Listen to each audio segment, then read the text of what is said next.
Keresturski paprigare še na veliko rihtajú za tohoročnú sezónu. U septembru prešlo roku Združenje paprigarov formovalo i za drugu, ta im teraz bude veľa ľahčejšie plasovať paprigu i nabavljati repromaterijal. Po nejakých predpostavkoch, da ne bežíme prez druga hektarja, dom že okolo 400 hektara, že toho roku uhodno bude uhotare u Keresturskim njem, nije rachujući okolinu. A to odnošenje na prešli rok keľo?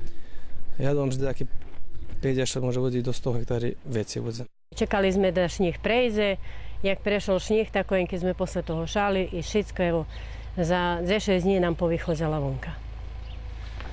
Vidím, že ste všade položili chlívsky hnoj, hej? To obaviazna mira, hej? Obaviazna, my to kupujeme zos Dani z Verbasu, na venko, šleper. Oni ho i prerabljaju. Oni prerabljaju struju, pravia. Ta vecka prehodzi na pari na 105 stupnji. Takže nie nejaké ani kljetinky, ani bakterije, ani semenka nijakoho. Ta od njih bereme.